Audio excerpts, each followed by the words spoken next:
தலைகீழ அந்த கால் மடிச்சு நிக்கிற ஒரு ஃபோட்டோ எனக்கு காமிச்சாரு. இது பண்ண முடியுமா அப்டின்னாரு. இல்ல சார் எனக்கு பண்ண தெரியாது அப்டின்னேன். இன்னொரு ஃபோட்டோ காமிச்சாரு. கால் தூக்கி அப்படியே கழுத்துல இப்படி மடிச்சு இப்படி வச்சிருக்கேன். இது பண்ண முடியும் தெரியுமா சார்?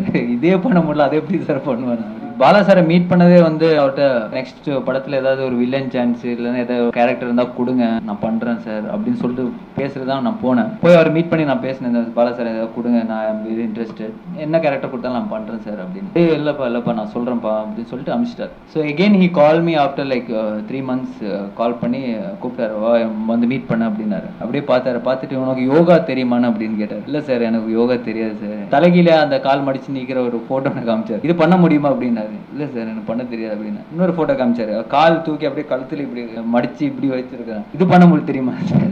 இதே பண்ண முடியல அதை எப்படி சார் பண்ணுவேன் அப்படின்னு காமிச்சிட்டு அவர் சொன்னாரு, நீங்க வந்து இந்த போஸ் இன்னில இருந்து பிராக்டிஸ் பண்ணுங்க, நெக்ஸ்ட் மந்த் ஷூட்டிங் போறோம் சார் அப்படின்னா. ஆமா அடுத்த படம் நான் கடவுள்னு ஒரு படம், நீ தான்ப்பா ஹீரோ அப்படின்னாரு. எனக்கு ஒன்றும் புரியல. நான் அப்படியே பார்த்துட்டு உண்மைதான்ப்பா சொல்றேன், நீ போய் இது பிராக்டிஸ் பண்ணு, 1 month டைம் தான் இருக்கு அப்படின்னு சொல்லிட்டு போனேன். நான் பயங்கர ஹாப்பியாகி நேரம் அவர்கிட்ட இருந்து ஒரு யோகா மாஸ்டர்கிட்ட போனேன். யோகா மாஸ்டர்கிட்ட போயிட்டு சார் நான் எனக்கு இந்த மாதிரி அந்த போட்டோ காமிச்சிட்டு இந்த மாதிரி இது பண்ணும் சார் அப்படின்னு. ஓகேப்பா நாளைக்கு காலைல இருந்து கிளாஸ் ஆரம்பிச்சிடலாம் அப்படின்னு சொல்லிட்டு காலைல 5 o'clock அவர் வீட்டுக்கு போனேன். வீட்டுக்கு போயிட்டு கிளாஸ் ஆரம்பிச்சோன்னா ஒரு ப்ரீத்திங்ல அப்படி அதெல்லாம் ஆரம்பிச்சாரு. போயிட்டே இருந்தது. 1 hour ஆயிடுச்சு. அப்புறம் இப்படின்னாரு அப்படின்னு.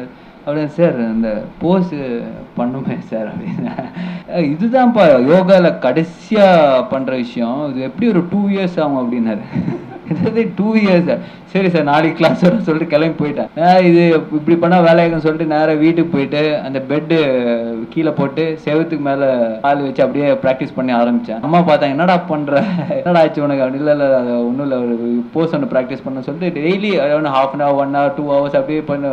கண்ணெல்லாம் ரெட் ஆயிடுச்சு. ஏன்னா you standing on top of your head. ஏன்னா it's not right way to do it. But எனக்கு அந்த டைம்ல சொல்றதுக்கு யாரும் இல்லை, ஐ டோன்ட் ஹாவ் டைம். ஒருவேளை பண்ணாம விட்டேன்னா அவர் அப்புறம் படத்துல இருப்பாம இல்லையான்னு தெரியாது. ஸோ அந்த மாதிரி டென்ஷன்ல எல்லாம் so started doing it. So பண்ணி ஒரு கரெக்டாக ஷூட்டிங் வந்து நேராக காசி கூட்டிட்டு போயிட்டாரு. ஃபர்ஸ்ட் காசி கூட்டிட்டு போயிட்டு அந்த ஷாட் தான் எடுத்தாங்க. So by then 1 month 1.5 months பக்காவா ட்ரெயின் ஆகி, ஆனா படம் முழுக்க பாத்தீங்கன்னா ரொம்ப நேரம் நின்று கிளைமேக்ஸ் எல்லாம் ஒரு 7 days தலைமையில இருந்தேன். அப்படியே அந்த டாம் அண்ட் ஜெர்ரிலாம் வர மாதிரி இப்படியே ஊண்டு அப்படியே பெருசா வந்துடுச்சு.